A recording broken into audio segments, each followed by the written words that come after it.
Hey, honey badgers. It's been a little bit since I've actually talked to you guys. I've been doing shorts lately, but I've been feeling the need to come back and do like actual videos again, even just whipping chats and stuff. I'm not doing hauls quite as much right now, just because I don't know. I kind of got this thing to. I know it's crazy. I got this idea to work on the canvases I have and not buy more in a crazy amount. I know I don't know where this is coming from. But yeah, I've been busy working on the collection I've accumulated over a number of years and not buying as much, so that's why the hauls dropped off. But I do have one, I think it's a Dreamer Designs one that I don't think I've ever done an unboxing for. I bought it a while back, but I don't think I've ever actually did the whole unboxing thing with you guys on camera. So I still have one I need to film for that. And then I think that's it. I think you guys have pretty much seen everything I've bought for a while. But I've had this idea for this video, at least this video series, to do for a while. I just didn't know how.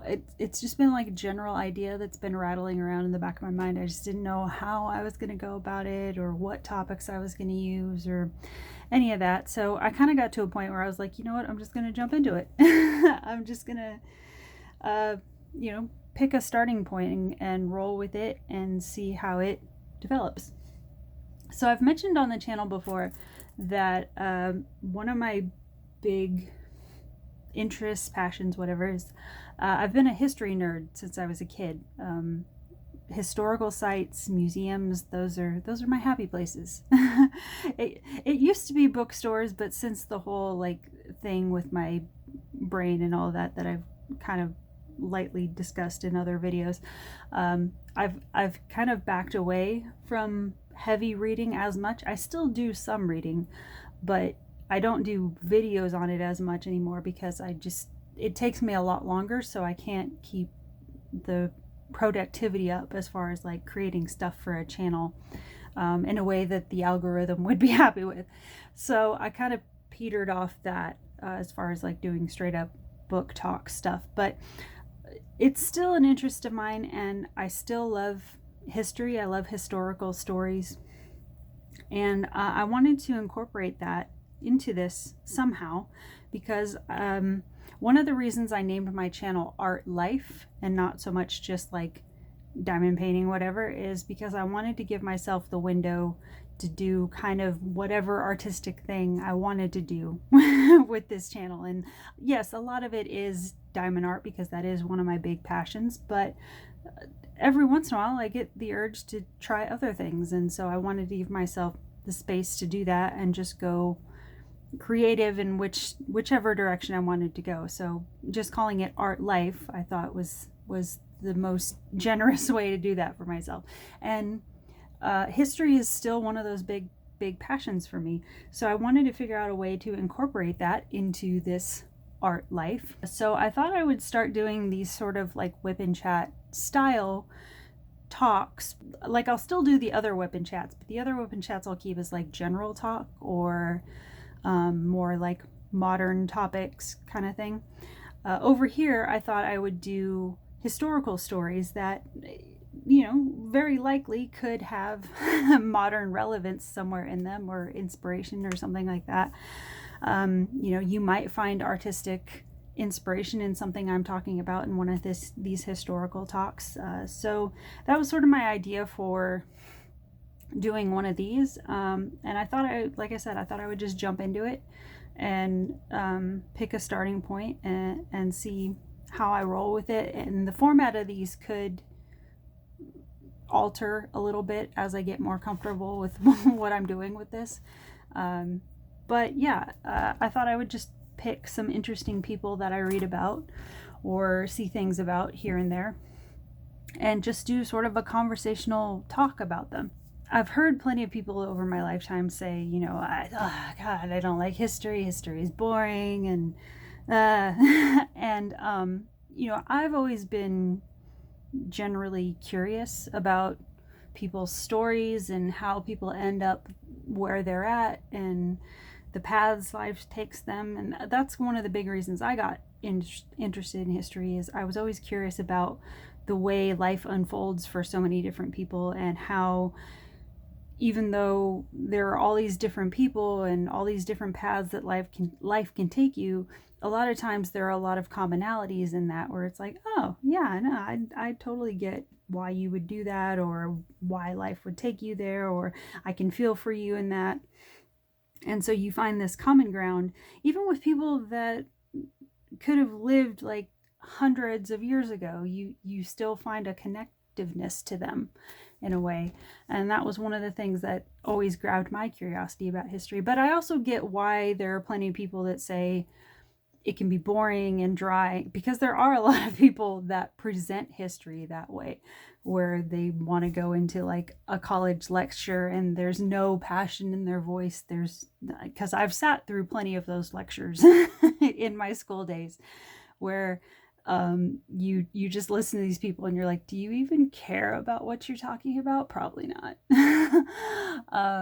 So my idea here was to give you some cool stories, but do them in a way that's much more conversational, much more, hey, we're hanging around the fire pit, we're chilling on the couch, talking gossip about the townsfolk or whatever, but these are actually people that really lived and had some cool stories. But in a more like, oh my God, did you hear about this guy kind of energy. And maybe doing it that way, I can help break maybe some of the stigma around the way a lot of history is presented, and show people that there are a lot of cool stories out there. So in this video, I wanted to start with a pretty cool story. I mainly know about her because for a little part of her life, she was actually in my neighborhood. Well, not directly in my neighborhood, my neck of the woods, I guess it is. I live generally in the Asheville area of North Carolina. Not directly in. I have lived directly in Asheville and downtown area and all that, but now I live more out in the outskirts, in the sticks. But I'm still considered part of the sort of Asheville territory. And so I know a little bit about her through that. And so this video, if you saw my community post, you saw that I mentioned that this video was going to be about Elizabeth Blackwell, who, if you don't know, is the first woman to ever get a degree and start practicing as a doctor in the United States.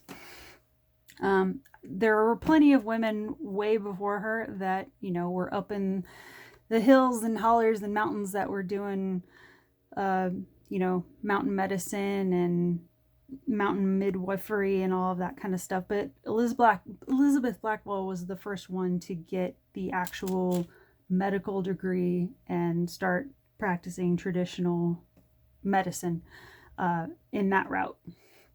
And interestingly enough, as we'll get to in a little bit, her little sister Emily, was the number 2 woman to do it, because she saw Elizabeth go first. I thought maybe what I do is every so often, where it's relevant, I'll throw up a picture of places that I'm talking about, or people, just so you can have sort of a visual. Because otherwise you're just going to be looking at this, which is not bad. I mean, at least I have a crystal canvas here. I thought I would finally drag out this canvas. This is actually one of the very first canvases I got, because when I first got into diamond painting, I was already following Natalia of Lovecraft Forever, is that the channel name? I was already following her for a little while before that, when she was doing, I think she used to do a lot of like beads and paper craft kind of crafting. And then when she got into diamond painting content, I saw this canvas come up on her channel a few years ago when I first started looking into canvases. And when she did this one and showed it completed, my jaw dropped. I was like, I think this was the first crystal canvas I had ever seen. And I was immediately like, I have to track that down. And I think I ended up getting mine through AliExpress. I think there's a few different places you can still find this one. I'll try to remember to put a link down if I can track it down anywhere. I know this one is widely available in the full drill version, but I think the crystal version is a little bit trickier to find, but I think I still have seen it around here and there. So I'll try to find links for that and add them down below when I go to upload this on the channel. But yeah, I bought this one a few years ago, and I think, you know, kind of like I did for the Josephine wall canvas when I bought that one for my birthday. I think this was a birthday present to myself a few years back, and I ended up doing like this one and part of this one, and I hung it up to work on other projects, because you know how it happens, you want to do a canvas for a holiday or an event coming up or a gift or whatever. I think something like that happened, and I ended up hanging up this one on my wall just with these like 3 done or partially done. And then it just sat there for years, just looking at me. And I kept telling myself, I need to finish that one. It's only a partial. So yeah, I decided to just get into it and knock it out. So hopefully this may be done tomorrow. Maybe. I don't know. We'll see how it goes. The other thing with this is when I first started working on this canvas, I was doing it as a single placer still. You know, single placing the drills. I hadn't gotten into my multi-placing technique or era yet. And so when I started working on this one the other day, I found myself still going back to the single placing, and then I stopped partway through this one up here, I think, and I was just like, what are you doing? You know how to multi-place now. Why are you? And I was like, I don't know. And then I went and grabbed my pen and I was like, oh, I can do multi-placing on this. I think it's because a lot of times when I work on crystal canvases, you know, when you're working in a lot of designs in crystal canvases, you don't really have perfectly straight lines. A lot of times you have like, I don't know, if it's a portrait, you have like hair that or a dress pattern or something where the crystals are going all over the place. So it's very uncommon to have perfect straight lines that you can just lay down really quickly, but in this one I actually do. So I'll be trying to remember to do multi-placing with this one. Okay, so to get into the history bit of the History Dig series here, and while you're listening to this, if you happen to ask, how do you remember all this stuff about this lady? Do you just have this randomly in your head? No, I don't. I have notes over here. I do remember part of her story, but anytime you hear me talking about history on the channel, a lot of times I have random tidbits in my head, but I don't have the absolute history on everyone ever. I don't have that kind of encyclopedic memory. So I do go and read online or in my books or whatever and try to fill in the blanks of what I don't remember, because I have learned about these people before, but yeah, I do do research this a little bit beforehand to fill in the blanks of what I can't remember. So if you're wondering about how do you remember all this, I'm not remembering it. I have cheater sheets over here. But I'm still going to try to present it in a conversational tone. Once I find where my tweezers went for my, there are a few spots in here that are just a little bit easier to single place, like on the edge over here. Okay, so Elizabeth Blackwell, first official female doctor in the United States, which is kind of funny because she actually wasn't born here. She was born in Bristol, England in 1821. So she's born to a guy, Samuel, who worked in the sugar industry, and his wife Hannah, and ultimately those two ended up having 9 kids together, I think. I believe Elizabeth was one of the older ones. The Blackwell children were raised in kind of an unconventional way for the time, because their parents bucked tradition and were all about equal education opportunities for both men and women. They were into equal rights for men and women, emancipation, abolitionist efforts, all of that stuff. Elizabeth had this one aunt in her family who was a little bit more traditional about things, and from what I read, Elizabeth's aunt and her father used to go back and forth a lot because the aunt didn't like how the children were being raised, especially the daughters, and she kept telling Samuel, you're going to become a laughing stock of the community, and you're going to, tarnish the family name, and you're going to lose business and all. You don't need to worry about them having all of these equal opportunities. You just need to teach them how to be good, docile, submissive wives who, know how to run a household and do pretty needlework and know their place and all that kind of stuff. And, I didn't read anything that said this directly, but I'm guessing in what I have read, the way this aunt was presented as far as, saying that the family was going to be a laughing stock with them getting involved in abolitionist activities and all of that stuff, and having their daughters have the same educational opportunities as their sons and all of that.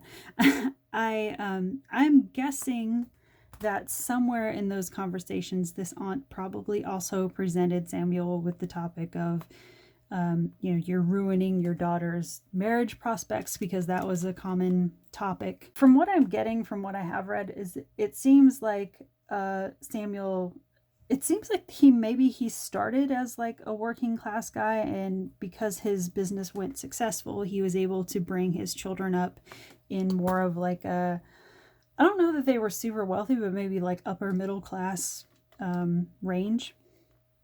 And so that's why he was able to talk about educational opportunities the way he was, and be involved in politics the way he was, and all that kind of stuff. So knowing the time frame and all of that, and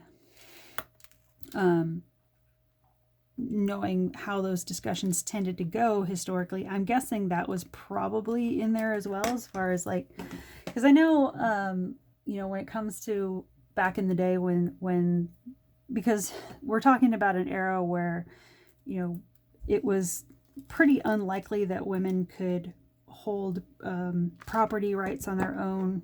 I'm not quite sure how it was in England, but I know over here, for the longest time, women couldn't have businesses or own land or anything like that unless they had like a husband or a father or a brother, somebody sign off on it as like a, co-signer. So that's why a lot of women were pushed to marry well, to put it simply. The idea was to try to get into a as much of a financially advantageous union as you could, so that you could live comfortably, and just, things were going to be, maybe not perfect for you as a female, because you were still going to have to submit to, the wants and wills of whoever you married. But I guess a lot of women at the time were raising their daughters with this idea of like, but if he's wealthy, at least you'll comfortably be living with a shit. I guess that was kind of the idea. And I think some of that probably still prevails, because I hear different versions of that from women even now. Even when I decided to break away from my ex, I still had people in my family that were basically giving me the same thing, even though like I didn't marry into money. Like I married into like I went from being like comfortably working class to like, a little bit more comfortable, like lower middle class, I guess. I lived, when I first met my ex, I lived in I lived in a decent apartment community, that had like the rec buildings and all that. Like it was a nice little place. But after marrying him, I moved into like the suburbs and stuff. So my family was looking at it like, when our actual relationship was sort of falling apart, and you know, he wasn't really doing it for me anymore as like an emotionally resilient partner. As far as a healthy emotional union, a lot of my family was still like, oh, but you know, you have such a cute little house, and oh, your medical insurance and all this stuff. And I was just like, you don't know me better than to know that I don't put all my stock into material things. Like I've, you know, prior to my ex, I dated plenty of rich guys.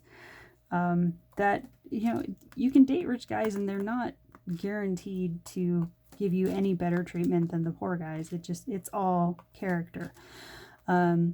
So I think that's probably what the father was thinking. Elizabeth Blackwell's father was thinking, because he came back. His rebuttal to everything the aunt was saying was basically like, well, you know, the happiness of my children means more than anything else. So you're just gonna have to deal, I guess. And Elizabeth and her sisters were, you know, nothing changed. They were still encouraged to go on with their pursuits. And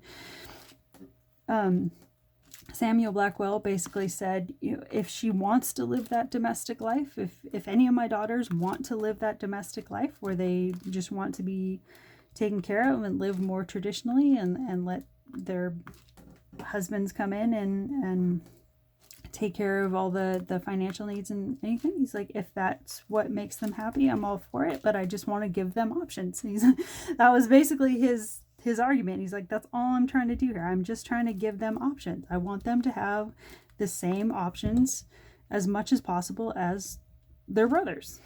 And it's wild that people were like, but but you know, it's that's the way historical standards go. Sometimes it takes a few generations for things to really see progressive change. So anyway, the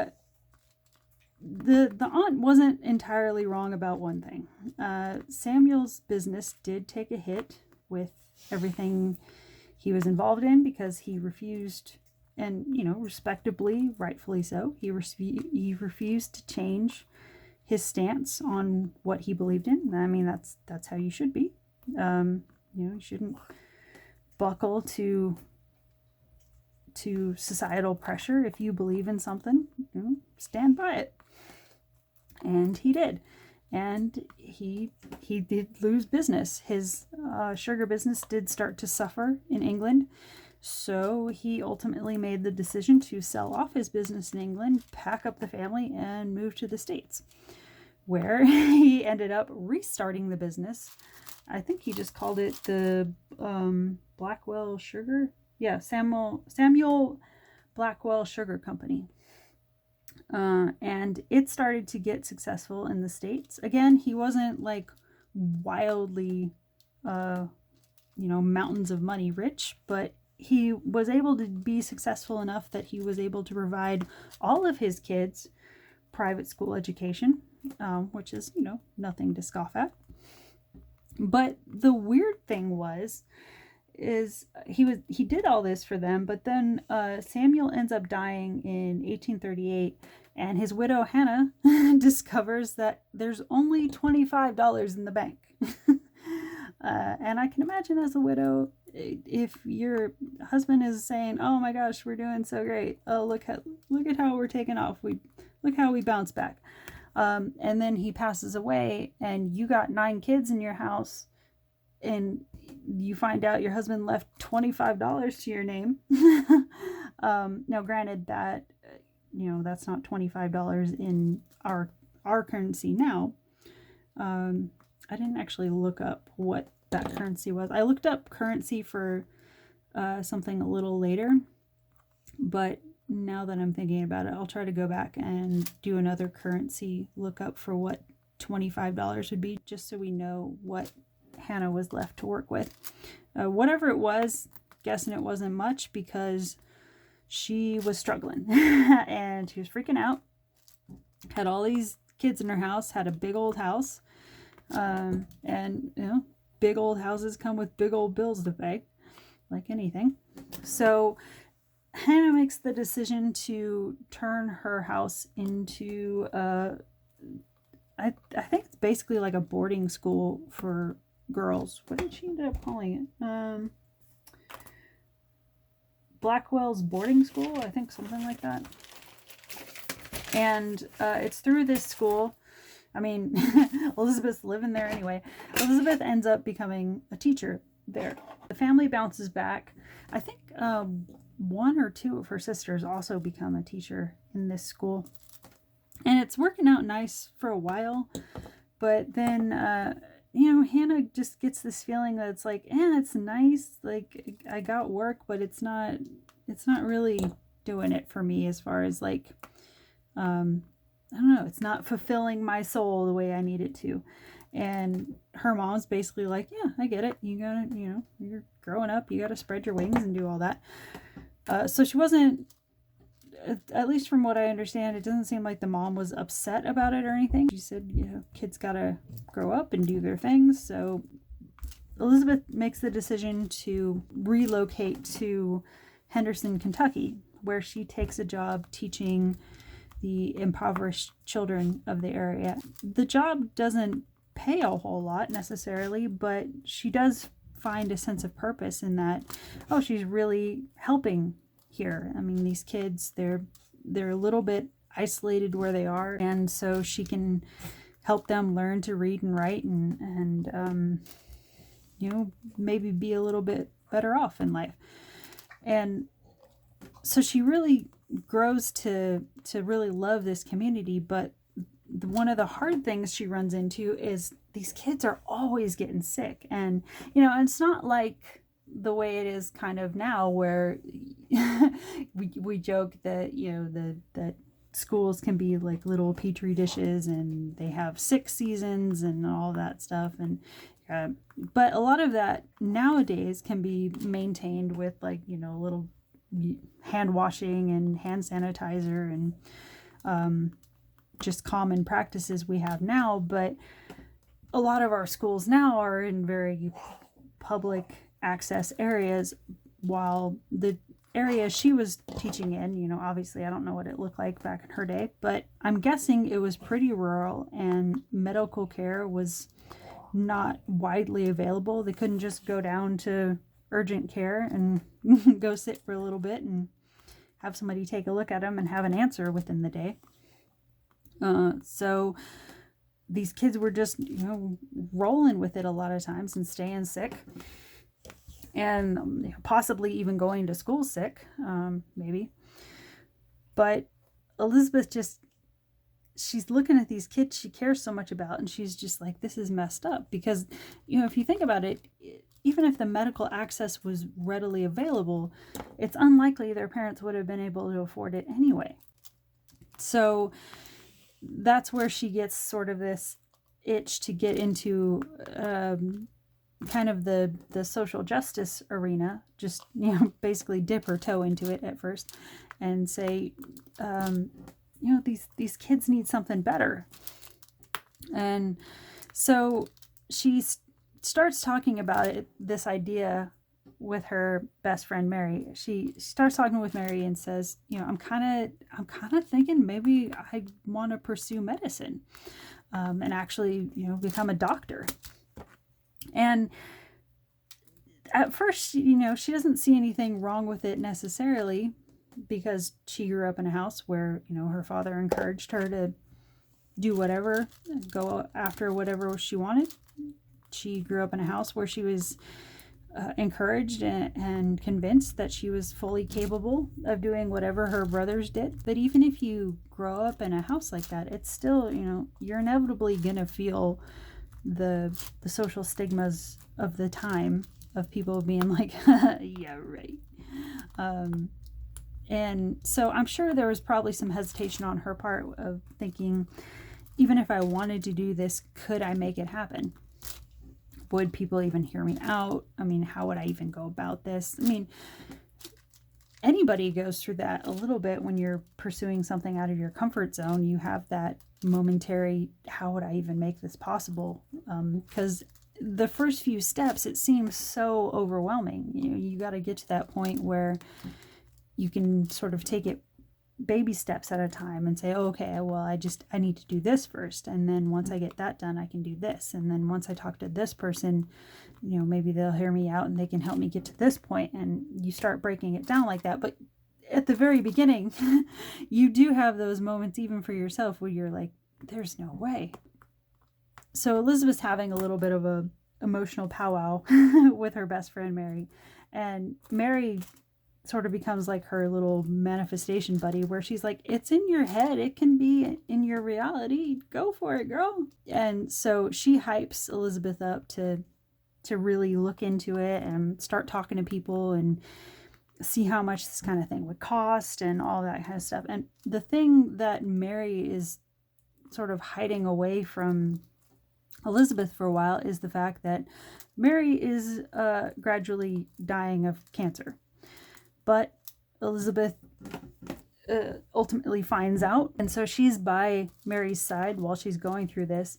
And then it's basically on Mary's deathbed that her and Elizabeth are having this conversation where Mary's getting into all of these thoughts she's had regarding her treatment over the past months and years, where she says, it's been really hard being treated by a man, because there are just things about a woman's body that it's really difficult to make a man understand, because he's not in a female body. So when you try to explain things you're feeling or going through, all they have to go by is what they learned from a textbook. And so, they're really quick to say, oh, well, you're wrong, or that's not a thing. And Mary closes with saying, I just wish I could have been treated by a woman. I don't know what kind of cancer Mary died from. I didn't read that in anything. Whatever I read, it just said, either cancer or long-term illness or terminal illness. It was very vague. But if Mary's sitting there talking about how she just wishes she could have been treated by a woman, I get the idea that there's a possibility maybe Mary had some form of uterine or cervical cancer or something like that was specific to a female body. If she's saying stuff like that, I could be wrong, but I kind of got that sense that maybe that was a thing. But I thought it was interesting that she closes with this request to Elizabeth, where she says, Elizabeth, go become a doctor for me. And I'm just thinking, like, you say that on your deathbed, it's got to give like some kind of win one for the Gipper vibes to that. Like, oh, no pressure. But it did end up inspiring Elizabeth a lot, and I know that losing her friend like that had to be heartbreaking, but it does push her through over the years. Whenever she hits a roadblock, she just keeps thinking about Mary and how Mary was treated during her treatment. Not to say that the doctors were awful to her, but she just keeps remembering all the things that Mary told her about how, if only I could have had a female doctor for this. So that drives her whenever she's going through all of these trials coming up, where whenever she hits a wall of like, I don't think I can do this anymore, she just keeps remembering Mary and the experience Mary had. And so she revitalizes her commitment and says, no, the world needs me to figure this out. The world needs female representation in the medical community. And so she gets into it. She starts writing to every medical facility, every medical college she can think of, and she pleads her case. And most of them, pretty much laugh off her requests and say, no. It's just, she has almost an impossible feat trying to get anybody of the day to hear her out. But she keeps trying, and she keeps remembering Mary, and ultimately she finally catches the ear of this Dr. Allen, I think his name was. Yeah, Dr. Allen, who at the time was heading up the School of Anatomy in Philadelphia. And Dr. Allen is still not sold on her, but he's curious enough about her when he gets her letter, that he's like, I kind of want to meet her just to see like what this person is like in person. He asks, can we meet in person and talk? And they meet up, and their first conversation, Dr. Allen is just hanging out and saying, yeah, I understand you want to become a doctor. I get that. But I'm not so convinced it's a great idea because, as a woman, you're going to be made uncomfortable by the human body. And I was kind of cracking up reading this, going like, well, I mean, she has a human body, so I don't think she's going to be wildly surprised about what's in store. But she's bound and determined to win him over, and he sees that in her. So he's like, okay, he's like, all right, if you're that sold on it, why don't you meet me at my lab? And so they make an appointment for her to come over to his lab, and he doesn't really tell her what he's going to do, but she shows up and she thinks they're just going to talk some more. But when she comes to his lab, he walks in with a box, like a shoebox kind of size. And she's looking at it like, all right, I don't know what this is about. Just sets it on the table, opens it up, and just pulls out a severed human arm. And just basically starts a dissection process right in front of her. And says, okay, here's what we're going to do. And just starts cutting into a severed human arm on this table, just basically to see her reaction. She admittedly is a little bit freaked out at first, but she takes a deep breath, and she's basically like, all right, let's get into this, because she's just like, I'm not backing down. And that gains her some respect from Dr. Allen.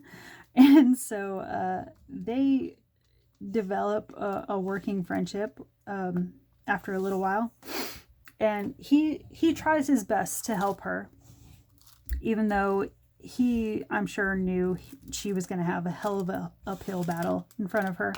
But he gives her this list of schools and hospitals and such, and says, maybe these places would be a little bit more willing to hear you out.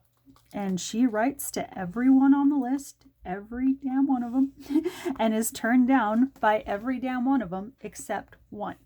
The very last one on the list, she writes to Geneva Medical School in Geneva, New York. And Geneva Medical School, at this point, much to her surprise, writes back and says, oh my gosh, we would love to have the first female graduate come out of our school. Yes, absolutely. Pack your bags, come on down. Well, when she gets there, she finds out there was a little bit of a trick to that. I'm not quite sure how she found out about it exactly, but basically she found out that, of course, the whole student body of Geneva Medical School at that point was men, and the head of Geneva Medical School decided he was going to leave the vote of whether to admit her or not up to the student body. So he presents it to all of the men who are students there and says, what do you feel about bringing on a female? And he wrote back to Elizabeth and said, oh, we'd love to have you. We're so excited. Come on down. What he didn't tell her was that all of the guys basically got together and said, yeah, there's no way a woman is going to do great in medical school. Are you kidding me? But you know what? It's going to be hilarious to watch her fall on her face. So bring her in. So it turned very like Legally Blonde very quickly.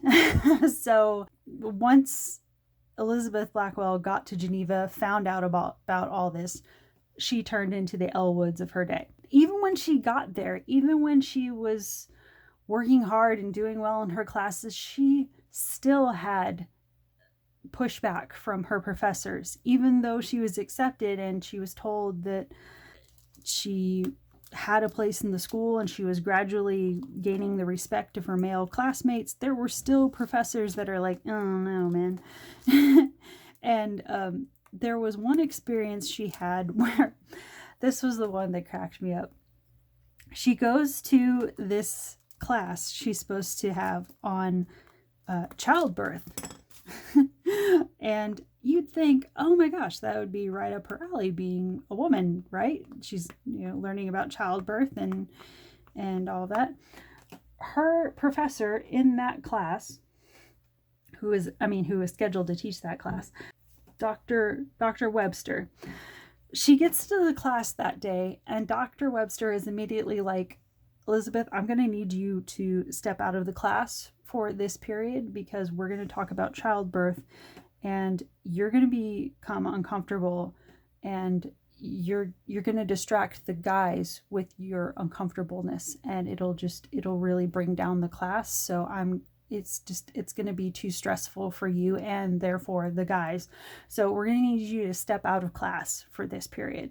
And I was just thinking of like, if I had gone to college to take that class and being told by the professor in a childbirth class that I was going to be made uncomfortable. I mean, like, I'm uncomfortable being the only one in this room with a uterus. I'm going to be uncomfortable. It's just, I don't know. I just find that experience really laughable. But that's what she was told. And so Elizabeth, I guess pretty quick on her feet, was like, okay, well, I remember hearing this story about how all y'all came together and said, you collectively voted me into the school in the first place. So what if we take another one of those all men votes and see if the guys in this room are okay with me staying? And so yeah, let's put it up to that student body vote again. And they do that. And all the guys are like, yeah, great, let her stay. We don't care. Because at that point, she'd made a bunch of friends. And she'd, worked her ass off and gained the respect of a lot of her classmates. And all the guys were coming back like, we don't have a problem with her staying here. And much to the professor's annoyance, he had to go on with the class because he agreed to this vote thing. She goes on and is doing really well in medical school, but runs into yet another roadblock when she realizes that, and this is true even for today, in order to fully gain your medical degree, you have to do a term of internship at some hospital. And so that was still the practice back then. So she had to go through that whole process again of applying to all these different hospitals and facilities saying, I'm the country's first medical doctor, or in the process of becoming, or however she worded it, and said, I need some place to do my internship. And every single place she applied to turned her down, except the Blockley Almshouse for the Poor. But, there might have been a silver lining in that a little bit, because it was another place where she got a little bit more inspiration to stay the course with pursuing social reform and medical facility reform and all that kind of stuff. Because she goes into this place and it's basically a poorhouse, where there's a lot of people that it's run kind of like a shelter where people just don't have the money to go anywhere else. And there's women and children and families and everybody in this house. And she goes in there and there's sick people everywhere. There's rats running across the floors. The windows are all closed up, which is great when you have buildings full of sick people. Yeah, let's keep them in cages and all enclosed, right? So it's just a mess in there.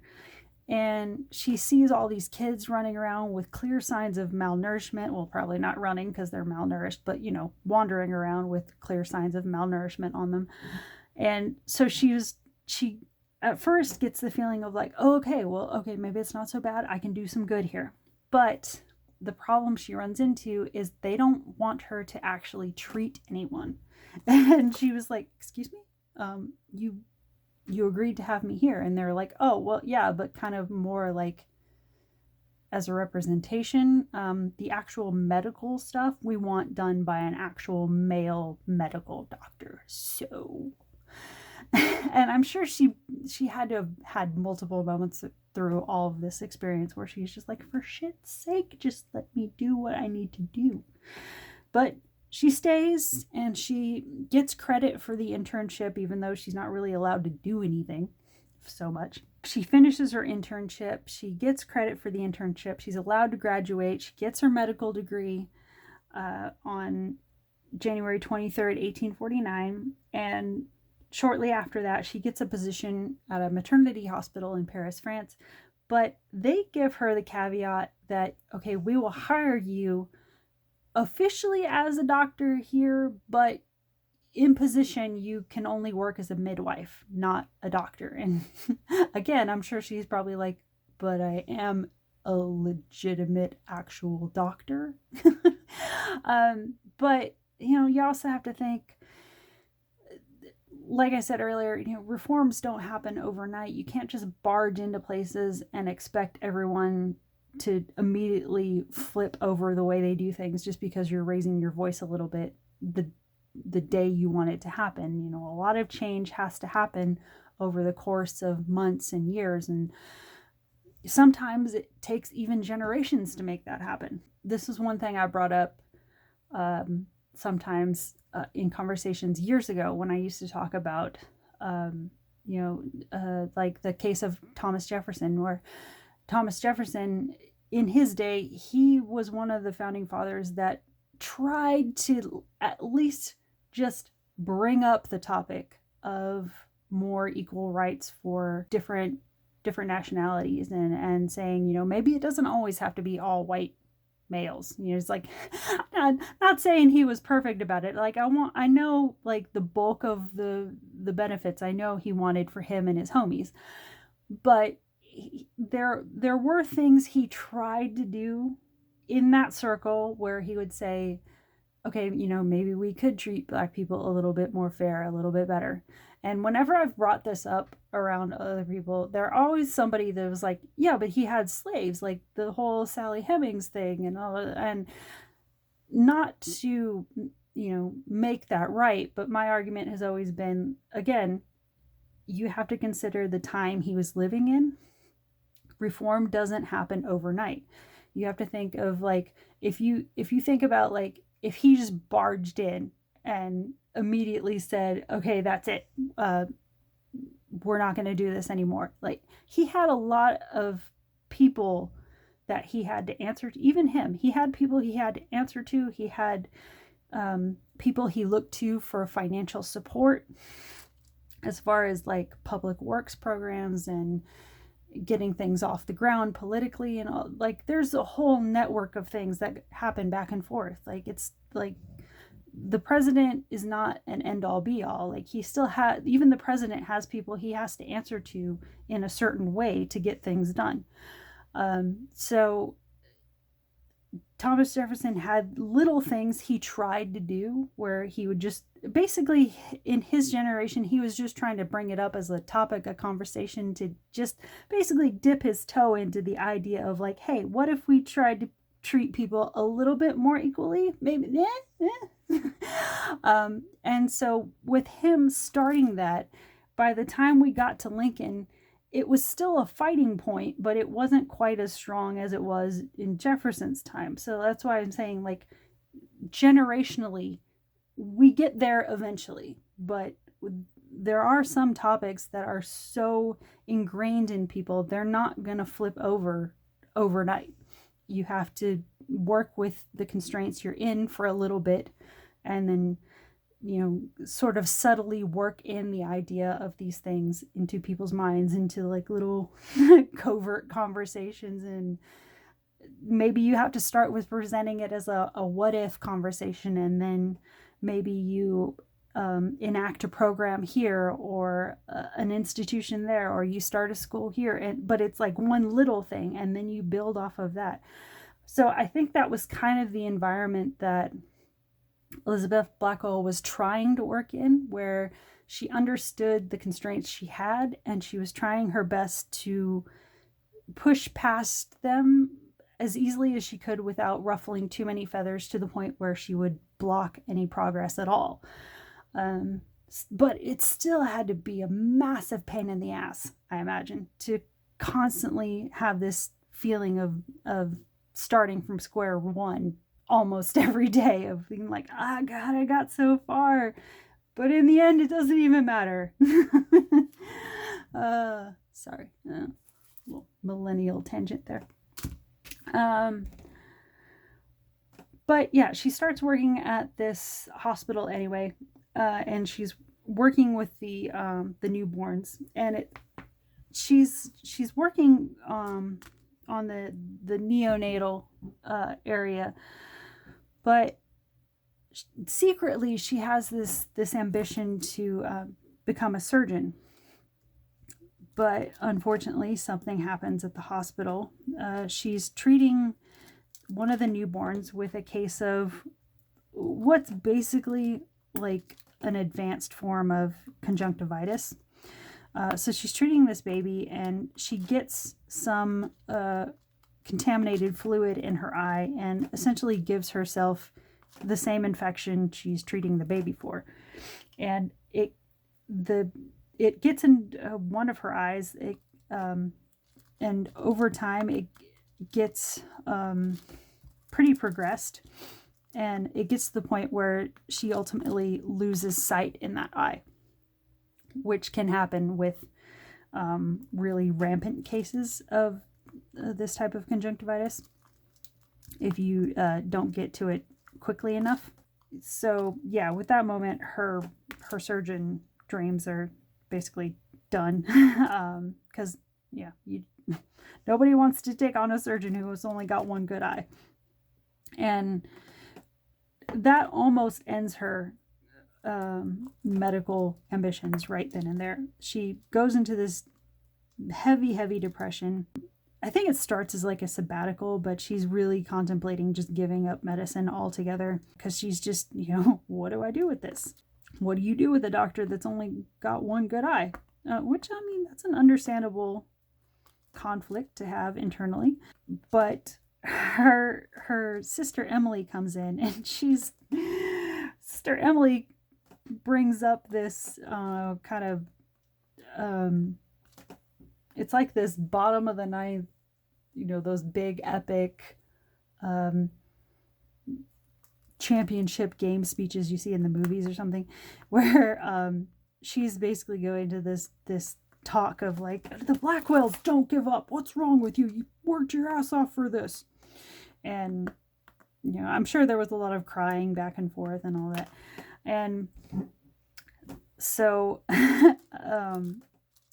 Elizabeth, she's listening to her, but she's trying to also, be like, oh, well, I'm the voice of experience, and trust me, nobody's going to hire me like this. And Emily comes back, and she's basically like, here's what you're going to do. You're going to get back out there. You're going to find another job. Because you know why? Because you're the first female doctor in the United States, and you're going to help me become the second. And Elizabeth's like, wait, I'm sorry, what? And Emily comes back and says, yeah, you know what? I watched you go through all of this. I watched so many doors slam in your face, and all of these guys tell you, no, it's not going to happen. Can't happen. It's not going to be a thing for you.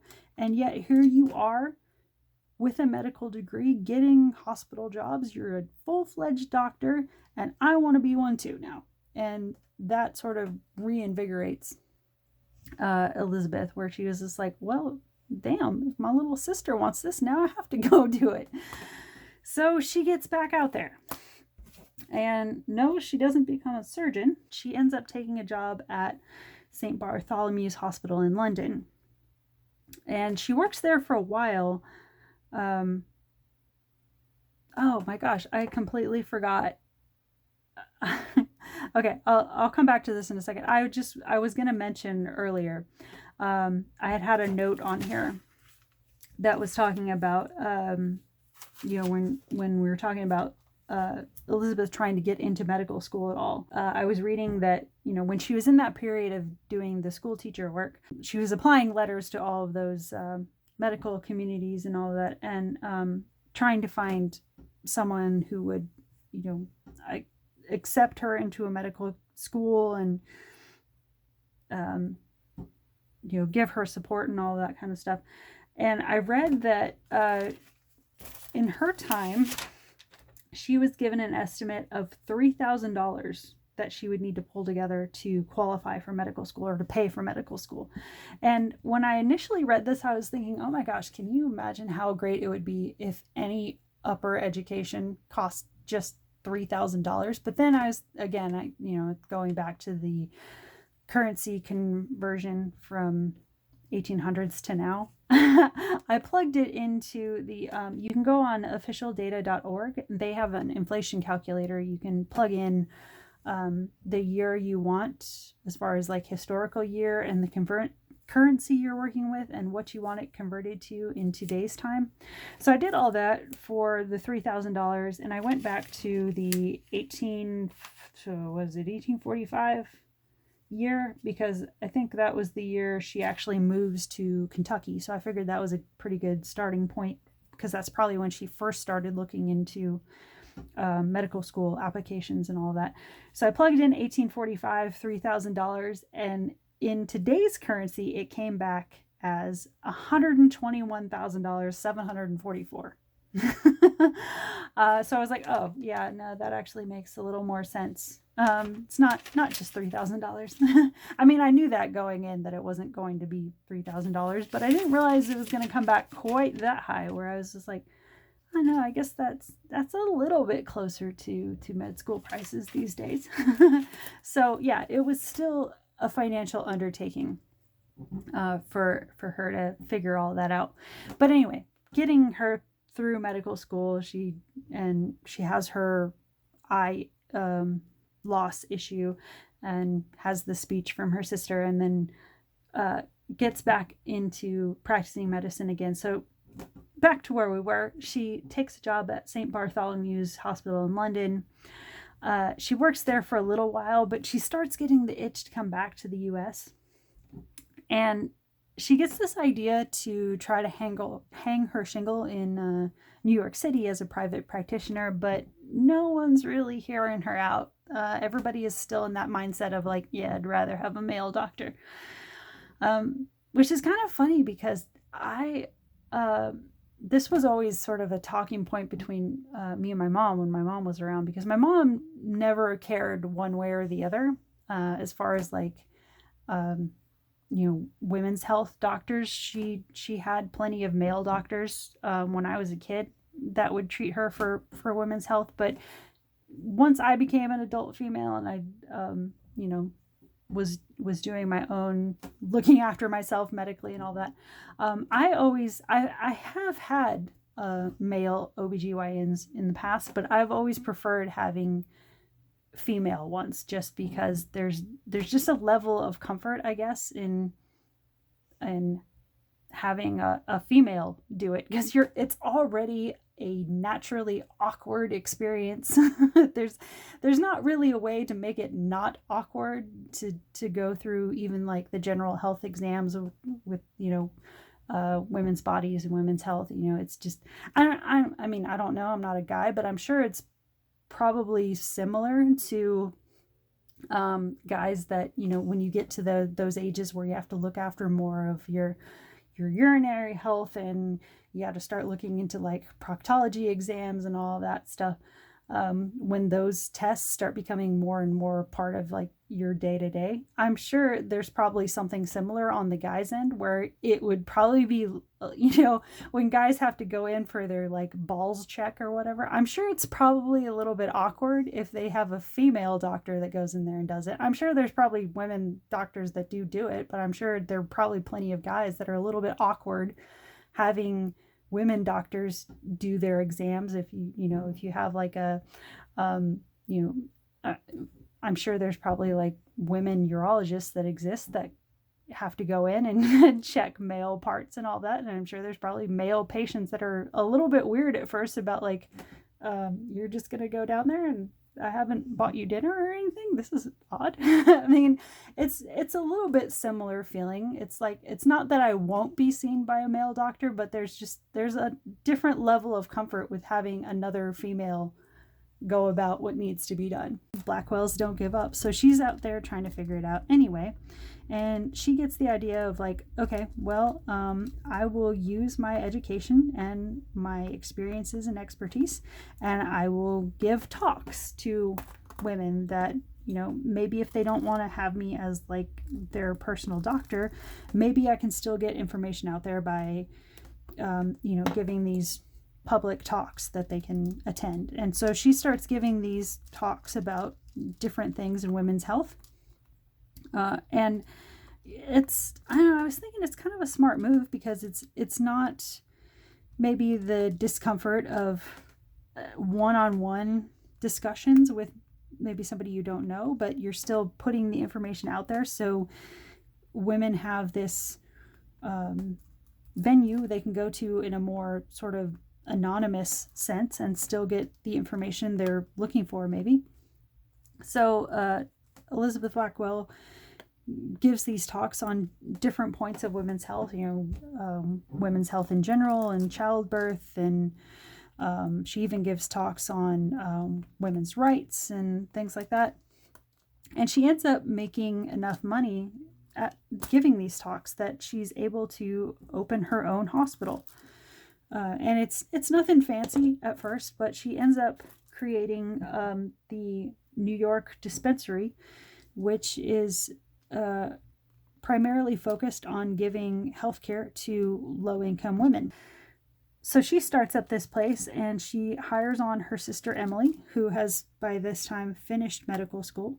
She hires Emily on as one of the doctors, and Emily becomes the first female surgeon in the country, I believe, since you know, Elizabeth had her accent and she couldn't do it. Emily takes up that flag. Emily's really excited about it at first, but then Emily, after a while, comes to Elizabeth and she's just like, I do love what I'm doing. I do. But there are so many poor people and they are all so sick and I am overwhelmed and I need help. There's not enough of me. I need help. Elizabeth's like, I hear you. So she starts putting feelers out for who she could bring in that would be a good fit as far as like teaming up with Emily. And she eventually hires on another female doctor, a Polish woman named Marie Zakrzuska. Is that it? I think that's how you say it. Please excuse me. I had a Polish boyfriend very, very many years ago, but admittedly my Polish pronunciation has gotten a little rusty since then, so I may have botched that a little bit. But yeah, she hires Marie, and by 1857 these three women, Marie and Elizabeth and Emily, team up and they're able to create an even bigger hospital, New York Infirmary for Women and Children. And you're maybe, if you're a history nerd, you're maybe hearing these dates and thinking, okay, well, did she have any involvement in the Civil War? Since we're kind of creeping up on those times. And she did actually end up helping a little bit. Well, not a little bit. I'm not trying to undermine her efforts here, but she did have a role in the Civil War. She ended up, Emily, I keep saying Emily, Elizabeth and Emily, and Marie used their facility, the New York Infirmary for Women and Children. They ended up using that and partnering with Dorothea Dix, who is another Civil War figure, which, getting ready for this video, I was reading up on Dorothea Dix a little bit, as far as like, I mean, I knew of her name, but I, sort of refreshing my memory about like her background and stuff. And I'm thinking I may do the second history dig on her, because I'm thinking there's probably plenty of people that are a little bit maybe not completely unfamiliar with her, but maybe just, a little bit, their memory is maybe a little bit grainy on her role in history.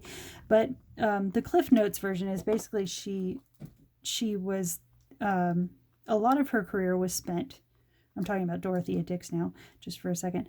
A lot of her career was spent on campaigning for the mentally ill, and particularly mentally ill and low income patients, and having better reform for them, better facilities, just better mental health care in general for people that needed those programs and couldn't afford them. So yeah, she was a champion for better mental health reform. But she also served as but one of the Army and superintendents for Army nurses during the Civil War. So she teams up with Elizabeth Blackwell, and together they create programs to help train Civil War nurses for battlefield conditions, essentially. So that was their role in the Civil War, for those that were curious about that.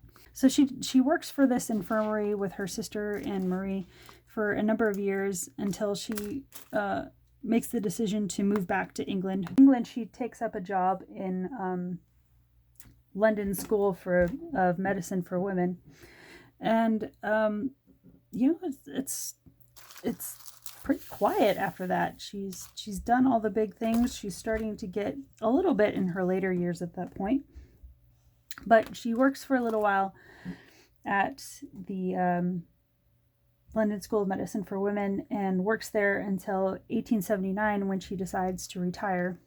And after retirement, she ends up moving to Hastings, England, where essentially she just lives out the rest of her retirement golden years,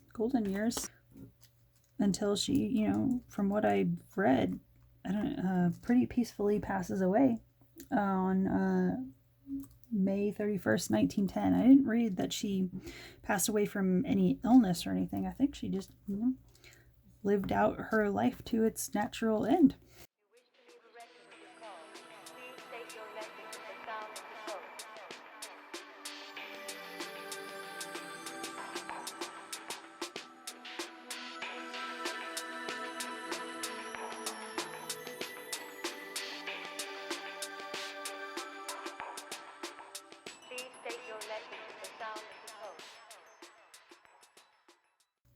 Much respect for her, because it seems like she she had a goal and she did what she came here to do. She lived out that soul contract, as it were. So yeah, I thought I would share this story just because it's motivational, it's inspiring. This woman had all kinds of things stacked up against her. I mean, maybe not like, she didn't have like, until the eye issue, she didn't have any physical deformities per se, and she came from decent financial backing. It's just, just as being a woman in general, the downfall of being born with a uterus. She had a pretty uphill battle for getting done what she wanted to get done, but bless her, she found back doors to all kinds of stuff, left and right, day after day. She had all these guys saying, yeah, that's not going to happen for you, and every time she was just like, watch me. So yeah, I think those kind of stories need to be out there, especially during Women's History Month. I'm for feminism, as far as like, I'm all for everyone having equal rights, equal experiences, because I think just as a human, that should be a God-given right. That just as a living being, you should have access to equal experiences, equal opportunities. And I know a lot of times that's more of like, for a long time, that's just like in theory, because that is very hard to make happen in practice, because there's always somebody even now, there's always somebody that's going to give you an uphill battle. You know,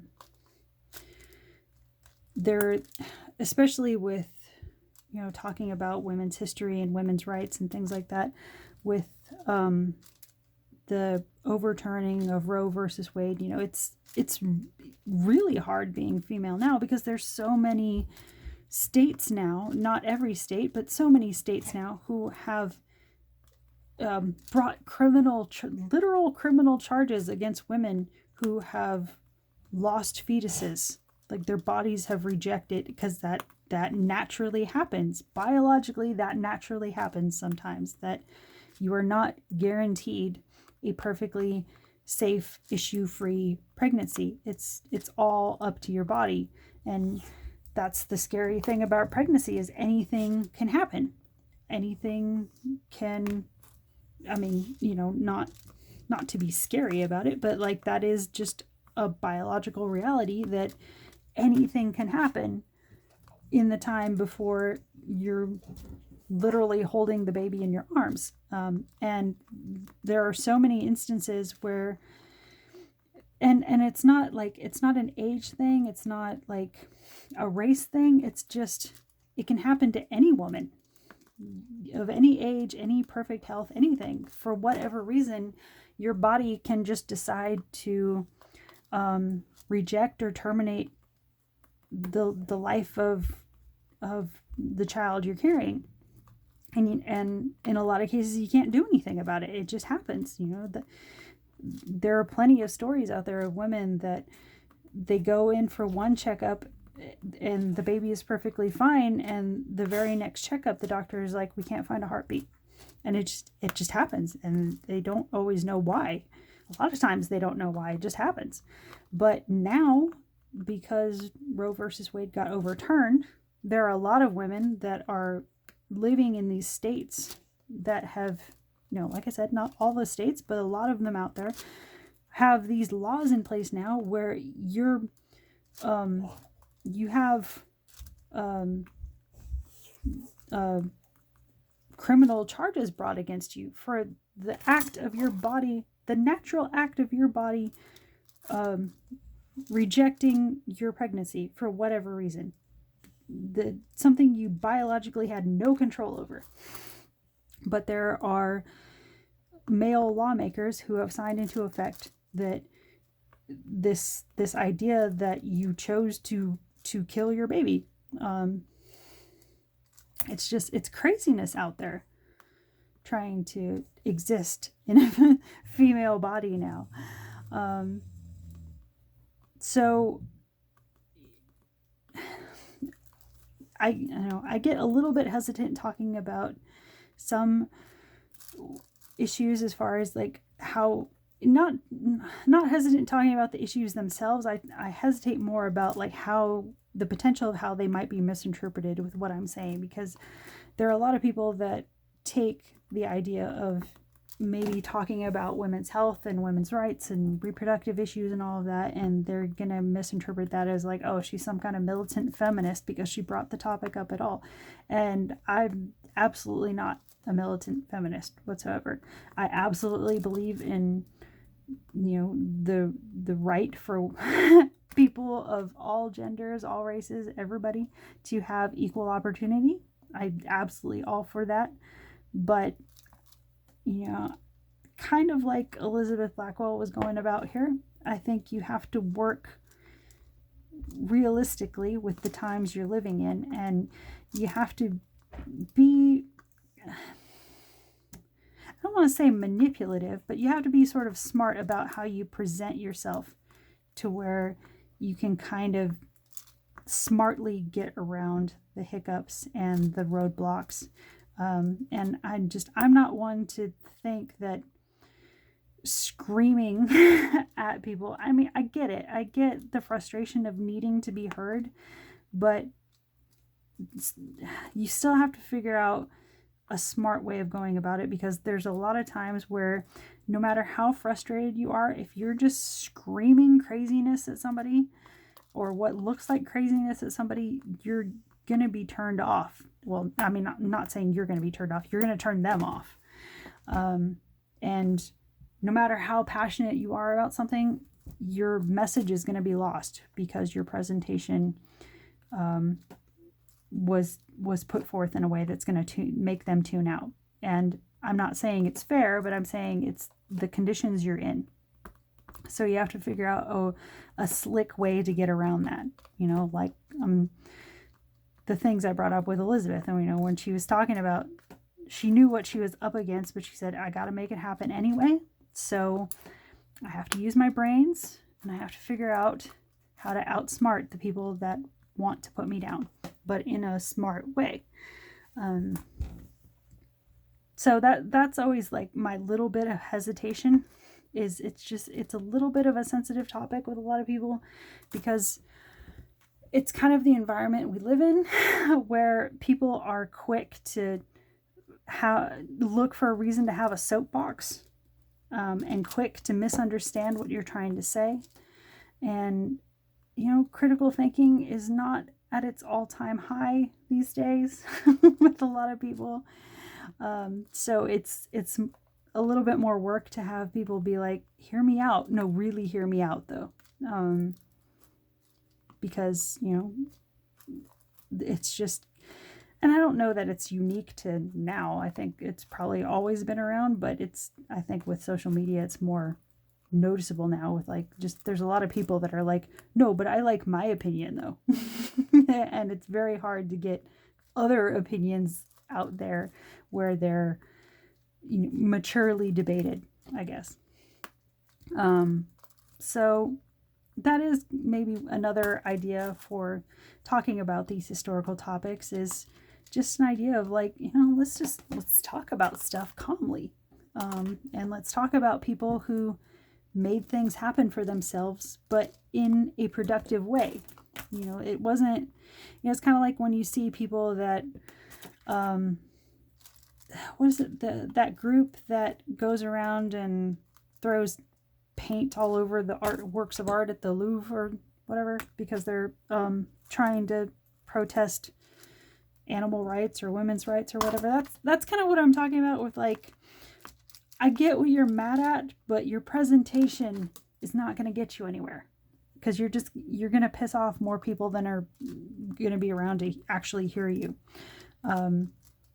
But if you can present it in a way that's impassioned but sensible,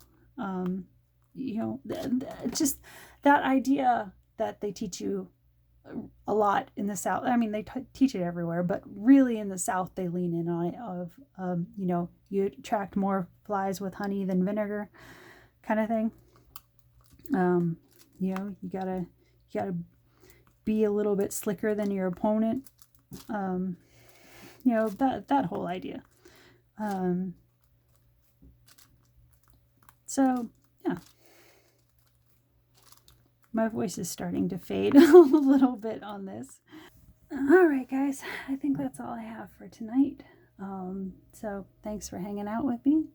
I'm going to keep working on this rose banner. Hopefully have it done tomorrow, maybe. We'll see how it goes. And if so, I'll have that completion reel posted over on my Instagram page, which I believe is linked down below.